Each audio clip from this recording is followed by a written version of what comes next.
എല്ലാവർക്കും നമസ്കാരം. നമ്മുടെ ചാനലിലെ പുതിയൊരു വീഡിയോയിലേക്ക് എല്ലാ പ്രിയപ്പെട്ടവർക്കും ഒരിക്കൽ കൂടി സ്വാഗതം. ഇന്ന് നമ്മൾ ഈ വീഡിയോയിലൂടെ കാണാനായിട്ട് പോകുന്നത് യമഹ PSR 770 കീബോർഡ് എങ്ങനെയാണ് ഫ്രീ പ്ലേ സ്റ്റൈൽ ക്രിയേറ്റ് ചെയ്യുന്നതെന്നാണ് ഇന്ന് നമ്മൾ പറയാനായിട്ട് പോകുന്നത്.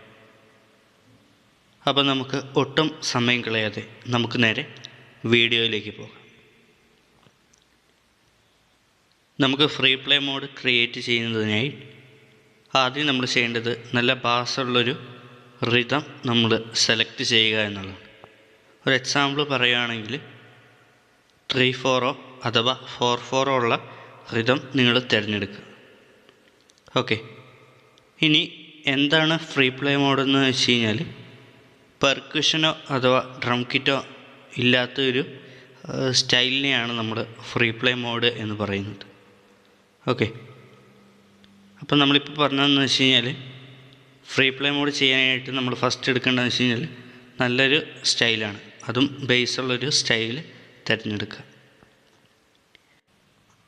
ഇനി രണ്ടാമതായിട്ട് നമ്മൾ ചെയ്യേണ്ടത് എന്താണെന്ന് വെച്ച് കഴിഞ്ഞാൽ നമ്മൾ സെലക്ട് ചെയ്ത സ്റ്റൈലിൻ്റെ ടെമ്പോ അഡ്ജസ്റ്റ് ചെയ്യുക എന്നുള്ളതാണ്. നമുക്കിവിടെ കാണാം 36% ഉണ്ട്. അത് ഞാൻ ജസ്റ്റ് ഒരു എക്സാമ്പിളിന് വേണ്ടിയിട്ടാണ്. നിങ്ങൾക്ക് നിങ്ങളുടേതായ രീതിയിൽ നിങ്ങൾക്ക് കംഫർട്ടായിട്ടുള്ള രീതിയിൽ നിങ്ങൾക്ക് ടെമ്പോ സെറ്റ് ചെയ്യാം. ഓക്കെ, ഒന്നാമതായിട്ട് ചെയ്യേണ്ടതെന്ന് വെച്ച് കഴിഞ്ഞാൽ കീബോർഡിലെ അക്കമ്പ് ബട്ടണും അതേപോലെ സിങ്ക് സ്റ്റാർട്ട് ബട്ടണും ഓണാണെന്ന് ഉറപ്പ് വരുത്തുക. അതായത് ഈ കാണുന്ന 2 ബട്ടണും ഓണാണെന്ന് ഉറപ്പ് വരുത്തുക. ഓക്കെ, നാലാമതായിട്ട് നമ്മൾ ചെയ്യേണ്ട കാര്യം എന്ന് വെച്ച് കഴിഞ്ഞാൽ ഏതെങ്കിലും ഒരു കോഡ് പിടിച്ചുകൊണ്ട് സ്റ്റൈൽ പ്ലേ ചെയ്യുക എന്നുള്ളത്. നമ്മൾ വെറുതെ സ്റ്റാർട്ട് സ്റ്റോപ്പ് ബട്ടൺ ഞെക്കാതെ ഏതെങ്കിലും ഒരു കോഡ് പിടിച്ചുകൊണ്ട് തന്നെ ഒരു സ്റ്റൈൽ പ്ലേ ചെയ്യിക്കുക. വെറുതെ സ്റ്റാർട്ട് സ്റ്റോപ്പ് ബട്ടൺ ഞെക്കി കഴിഞ്ഞാൽ ആ ഒരു ബീറ്റ് മാത്രമായിരിക്കും നമുക്ക് കേൾക്കുക. അപ്പോൾ ഏതെങ്കിലും ഒരു കോഡ് പിടിച്ചുകൊണ്ട് തന്നെ സ്റ്റൈൽ പ്ലേ ചെയ്യുക. ഇനി അഞ്ചാമതായിട്ട് നമ്മൾ ചെയ്യേണ്ടതെന്ന് വെച്ച് കഴിഞ്ഞാൽ കീബോർഡിലെ മിക്സർ EQ എന്നുള്ള ബട്ടൺ പ്രസ് ചെയ്യുക. നമുക്ക് ഈ സ്ക്രീനിൽ കാണാം മിക്സർ EQ എന്നുള്ള ബട്ടൺ. ഈ ഒരു ബട്ടൺ നമ്മൾ പ്രസ് ചെയ്യുക. ഓക്കെ, മിക്സർ EQ എന്നുള്ള ബട്ടൺ പ്രസ് ചെയ്യുമ്പോൾ ഇങ്ങനൊരു പേജിലായിരിക്കും നമ്മൾ എത്തുക. നമുക്കിവിടെ നോക്കിക്കഴിഞ്ഞാൽ കാണാം സോങ്ങിൻ്റെ വോളിയം, അതേപോലെ സ്റ്റൈലിൻ്റെ വോളിയം, അതേപോലെ മൾട്ടിപാഡിൻ്റെ വോളിയം, മൈക്ക് വോളിയം, പിന്നെ ലെഫ്റ്റ് വോളിയം, റൈറ്റ് 1, റൈറ്റ് 2. അപ്പോൾ ഇതൊരു വോളിയം സെക്ഷനാണ് നമുക്കിവിടെ കിടക്കുക. ഓക്കെ, നമുക്ക് ഈ ഒരു പേജെല്ലാം നമുക്ക് വേണ്ടത്. അപ്പോൾ അതിനു വേണ്ടി ഒരിക്കൽ കൂടി മിക്സർ EQ എന്നുള്ള ബട്ടൺ പ്രസ് ചെയ്യുക. പ്രസ് ചെയ്യുമ്പോൾ നമുക്ക് ഇങ്ങനെയൊരു സെക്ഷൻ നമുക്ക് വന്ന് കിടക്കും. ഇപ്പോൾ നമുക്കിവിടെ കാണാം റിതം 1, റിതം 2, ബാസ്, കോഡ് 1, കോഡ് 2, അതേപോലെ പാഡ്, ഫ്രേസ് 1, ഫ്രേസ് 2. ഇത്രയും കാര്യങ്ങൾ നമുക്ക് ഇതിൽ കാണാം. ഇതിലാണ് നമുക്ക് ചെയ്യാനുള്ളത്. ഇനി നമുക്ക് ചെയ്യേണ്ടതെന്ന് വെച്ച് കഴിഞ്ഞാൽ ഇത്രയും കാര്യങ്ങളാണ്.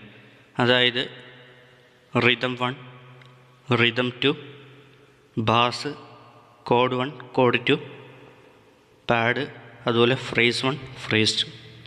അപ്പോൾ ഇത്രയും കാര്യങ്ങളാണ് നമുക്ക് ചെയ്യാനായിട്ടുള്ളത്. അപ്പോൾ സ്റ്റൈൽ പ്ലേ ചെയ്തുകൊണ്ട് തന്നെ ഓരോന്നിൻ്റെയും വോളിയം അഡ്ജസ്റ്റ് ചെയ്ത് നോക്കുക.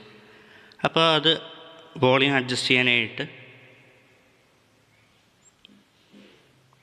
കീബോർഡിൻ്റെ അതായത് ഓരോന്നിൻ്റെ താഴെയുള്ള ഈ ബട്ടൺസ് നമുക്ക് ഉപയോഗിക്കാവുന്നതാണ്. ഓരോന്നിൻ്റെയും നേരെ കിടക്കുന്ന ബട്ടൺസ് ഉപയോഗിക്കാം. ഓക്കെ, നോക്കാനായിട്ട് പോകുന്നതെന്ന് വെച്ച് കഴിഞ്ഞാൽ ഓരോന്നിൻ്റെയും വോളിയം എത്ര രീതിയിലാണ് നമ്മൾ സെറ്റ് ചെയ്യേണ്ടതെന്നാണ്. അപ്പം ബാസിൻ്റെ വോളിയം വരുന്നത് 50%, അതേപോലെ കോഡിൻ്റെ വോളിയം വരുന്നത് 12%, പാഡിൻ്റെ വോളിയം 50%ലാണ് നമ്മൾ ക്രമീകരിക്കേണ്ടത്. അപ്പോൾ ഈ ഒരു മെത്തേഡിലാണ് നമ്മൾ ഈ 3 കാര്യങ്ങളുടെയും വോളിയം അഡ്ജസ്റ്റ് ചെയ്യേണ്ടത്.